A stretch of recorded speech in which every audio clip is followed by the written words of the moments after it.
ऐसे ऐसे महापुरुष सब तो नहीं रहे होते तो जरूर यहाँ भी बुलाते गए। इसलिए आज जो महापुरुष है कम से कम उनका लाभ उठा लो, नहीं तो फिर ये भी महात्मा 30-40 साल बाद चले जाएंगे, फिर हम और आप पछताते रह जाएंगे कि हम उनके साथ रहे, उनके सानिध्य में रहे, लेकिन जितना कृपा बटोरना चाहिए नहीं पा पाए हमारा, ये पश्चाताप रह जाता है। जैसे भगवान के समय में भगवान के लोग थे लेकिन भगवान को नहीं पहचान पाए, जब चले गए तब अफसोस, अरे ये तो साक्षात नारायण थे सरकार। तो बाद में अफसोस होता है, 6 दिन 5 ही गए, अच्छे दिन तो अपने आप में पीछे, लेकिन अब पछताए हो तो क्या जब चिड़िया चुगती है। तो महापुरुष चले जाएं तो फिर पश्चाताप ही हाथ लग जाता, कुछ नहीं मिलेगा। उद्धव जी महाराज संत की याद की, भगवान अंतिम समय में विदुर की याद की। उद्धव जी महाराज ने छुट्टी या चले गए बद्रिकाश्रम में। उद्धव बद्रिकाश्रम पधारी कर विदुर जी महाराज कुछ समय तक यमुना तट पर यानी वृंदावन में रहे। तदुपरांत वहां से अपने आप में कि वहां से अपने आप में मैत्री जी महाराज मुनि के पास पधारे हैं। गंगा किनारे आ गए जहां मैत्री विराजमान है, वहां विदुर जी महाराज आ गए हरिद्वार में। सुखदेव जी महाराज कहते हैं कि द्वारे धुन्द्वारशयः करुणा मैत्रेयवासी नवगाद बोधं छिदोपसच्चाच्युत भाव शुद्धः प्रवक्ष शौल्यः गुणाभितप्तः। बड़ी सुंदर वर्णन किया है सुखदेव जी महाराज ने। सुनने में बड़े कुशल है हमारे विदुर जी महाराज, ठीक है। इनका चित्त कैसा है? चित्तभाव शुद्ध, इनका चित्त एकदम शुद्ध है भाई, थोड़ा भी इनके अंदर कोई मलिनता नहीं, बड़ी पवित्र है। तो देवधनी सुरधनी अपने आप में भागवती भागीरथी गंगा के तट प्रांत में विराजमान मैत्री जी महाराज के अपने आप के चरणों में जाकर के प्रणाम किया विदुर जी महाराज ने। सुखदेव जी महाराज श्रोता के लक्षण बता रहे हैं, कैसे श्रोता होते हैं। तो यहां कहते हैं छदोपदिष्टा चित्तभाव शुद्ध, जिनका चित्त अंदर बाहर से परम पवित्र है वही मुख्य श्रोता, अच्छा श्रोता वही है जिसका चित्त शुद्ध हो चुका है, जिसका चित्त अपने आप में शुद्ध ही अनर्गल चीज बिठा करके मन में रखे हैं। तब कहो कि हम कथा बिठा ले, अंदर नहीं बैठ पाएगी। अंदर से सारे विकारों को निकाल करके फेंकना। इसलिए ध्यान के बारे में हर जगह, प्रथम स्कंद द्वितीय स्कंद तृतीय स्कंद, हर जगह ध्यान के बारे में जरूर बताया भगवान व्यास ने कि भगवान का जब ध्यान करोगे चरणारविंद से लेकर के शिख तक का, तब जाकर के चित्त धीरे धीरे पवित्र होगा। नहीं तो मलिन चित्त आज का नहीं, कई जन्मों का मलिन हमारा आपका चित्त है। इसमें संसार के सारी भोगों की वस्तुता अपने आप में भरी हुई है। तो धीरे धीरे इनसे अपने आप में निकालना पड़ेगा, क्योंकि पात्र जब तक यानी खाली न हो तो उसमें कुछ भरेगा क्या? जो भी भरोगे सब नीचे गिर जाएगा। तो पहले पात्र को खाली करना पड़ेगा। यहां विदुर जी महाराज का चित्त जो है परम शुद्ध है, जिसका अंतःकरण परम निर्मल है। तो इस प्रकार ऐसे हमारे विदुर जी महाराज हैं जिनके चित्त में एक ही भाव है, इस जन्म से अपने आप इसी शरीर से बहुत प्राप्ति हो जाए, इसी शरीर के द्वारा अपने आप फिर हमारा अगला जन्म न हो। कथा सुनते सुनते, संतों का आसन करते करते, तीर्थों का दर्शन करते करते, तीर्थों में बैठे हुए महापुरुष और भगवान की प्रतिमाओं का दर्शन करते करते शरीर का प्रारंभ हो जाए और हमें कुछ नहीं चाहिए। तो स्वर्ण के उत्तम अधिकारी अपने आप में चित्त भाव शुद्ध है। दूसरा भाव माने भक्ति, भाव माने भक्ति या फिर प्रेम भगवान में। तो बहुत प्रेम से अपने आप में जिनका अंतःकरण परिपूर्ण है वे ही कथा में अपने आप में श्रवण के उत्तम अधिकारी है। जैसे विदुर जी महाराज उत्तम अधिकारी, भगवान अच्युत चराचर में अपने आप में विराजमान है। जहां दृष्टि उठाओ हरि व्यापक सर्वत्र समाना, भगवान समान रूप से हर जगह विद्यमान है, सब में है। बस आपकी दृष्टि अपने आप को शुद्ध होनी चाहिए, भगवान है कहां। ऐसे तो मुख्य मुख्य स्थान बता दिए कि भाई बद्रीनारायण में भगवान विराजमान है, मुक्ति नारायण भगवान विराजमान है, जहां संतों की कथा होती वहां विराजमान है, तीर्थों में भगवान विराजमान है। लेकिन नहीं, ओरिजिनल रूप में भगवान सर्वज्ञ है, सर्वत्र है, हर जगह है। कोई ऐसा स्थान नहीं जहां भगवान नहीं हो। बस एक चीज की हमारा आपके अंदर कमी है, प्रेम के प्रकट हुए मैं जाना, हरि व्यापक सर्वत्र समाना। भगवान सर्वत्र है हर जगह, लेकिन आपसे 16 ना प्रेम ढूंढते ठाकुर जी। जैसे आप किसी से प्रेम करते तो आप चाहते हो व्यक्ति सिर्फ हमसे प्रेम करे, उसी प्रकार भगवान भी चाहते आप 16 आना प्रेम हमसे करो, संसार से बस व्यवहार रखो, प्रेम हमसे करो। संसार से व्यवहार करना, कोई आवे तो उनको बिठाओ, पानी पिलाओ, सब करना, लेकिन प्रेम पड़ते आप भगवान से। नहीं कि आप बहुत बड़े आदमी, नहीं भगवान के सामने फलाने की बड़ाई, मरने वाले मनुष्यों की बड़ाई करोगे। संतों की बात अलग है, महापुरुषों की बात अलग है, भक्तों की बात अलग है। भागवत कथा में भक्तों की कथा जरूर है, भक्तों की कथा सुनकर के भगवान भी प्रसन्न हो जाते हैं। वो सतयुग हो या कलयुग हो या त्रेता द्वापर के भक्त हों, जिन भक्तों की कथा भगवान सुनते हैं, भगवान स्वयं भक्तमाल की कथा श्रोता बनकर के भगवान सुनते हैं। जो भक्तों की माला है, कबीरदास, रविदास जी महाराज, धर्मदास जी महाराज, रामानुजाचार्य, रामानंदाचार्य, इन सब महापुरुषों की कथा भक्तमाल भगवान श्रोता बनकर के प्रेम से सुनते रहते।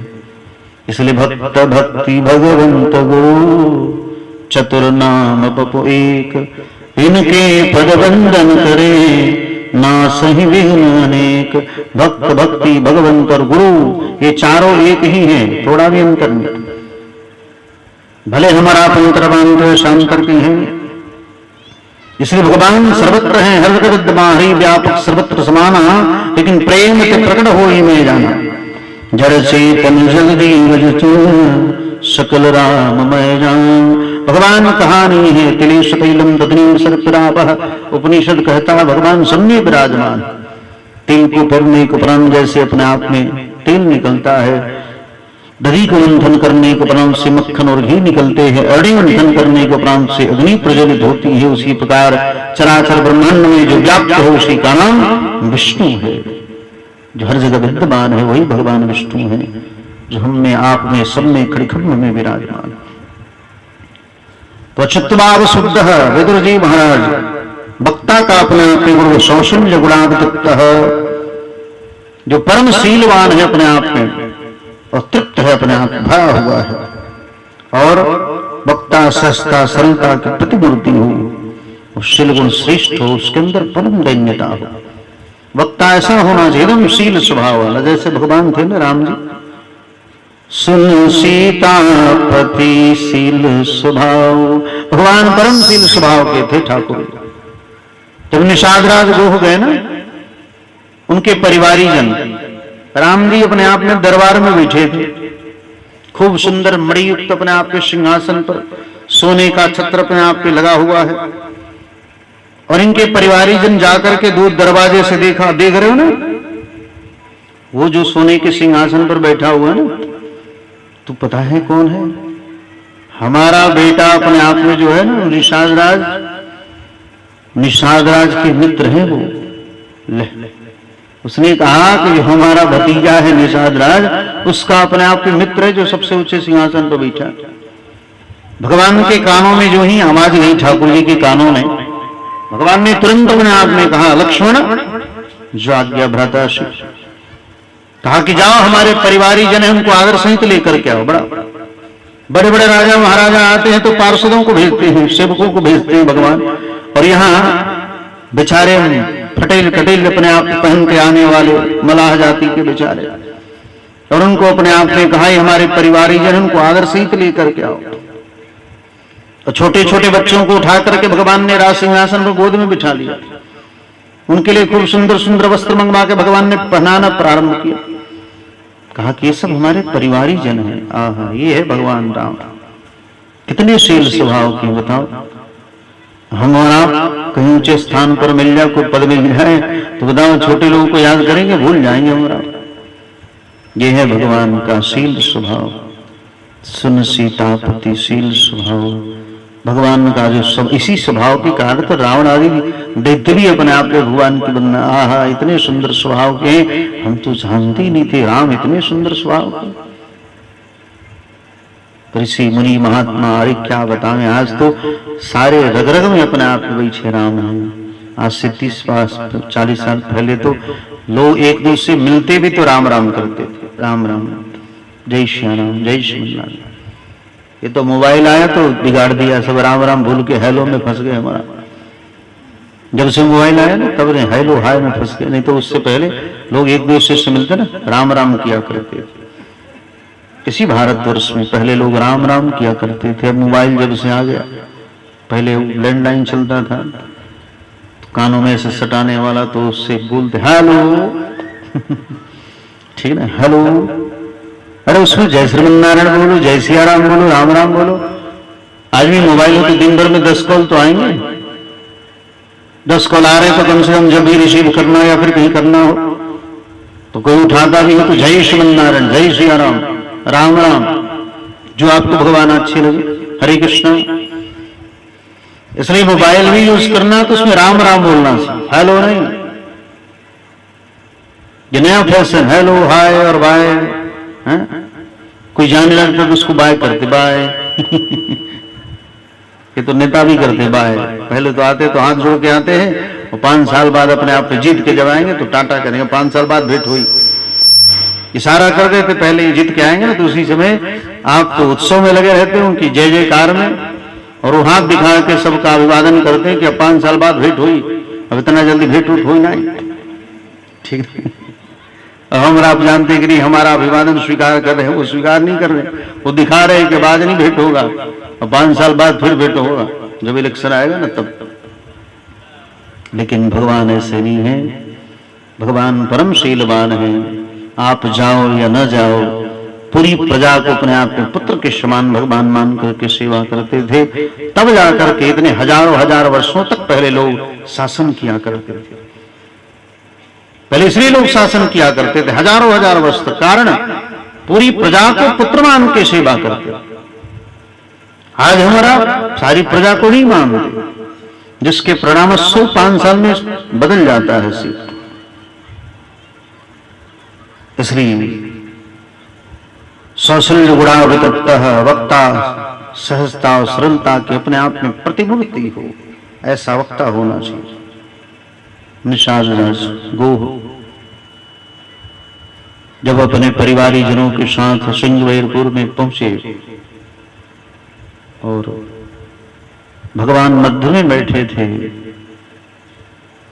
प्रश्न कर दिया भगवान ने ये सब कौन है, तो कहा कि परिवारी जन है। अच्छा, इसमें जो वृद्धावस्था में दिख रही है कौन है? निषाद राज गोह ने कहा हमारी मैया है। इतना सुनते ही भगवान सबसे मध्य में बैठे थे, तुरंत खड़े हो गए और खड़े होकर के जाकर के उसके चरणों में मस्तक रख के प्रणाम किया। जैसे कौशल्या के सुमित्रा को प्रणाम करते उसी प्रकार भगवान ने जाकर के उस निषाद राज गोह की माताश्री के चरणों में मस्तक रख के प्रणाम किया। इतना देखते ही अपने आप में मैया के स्तनों से दूध उभर आया।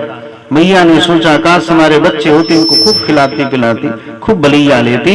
भगवान ने अंदर से आशीर्वाद दे दिया, जाओ द्वापर युग में आप विक्रणी बनकर के आएंगे, मैं कृष्ण बनकर के आऊंगा।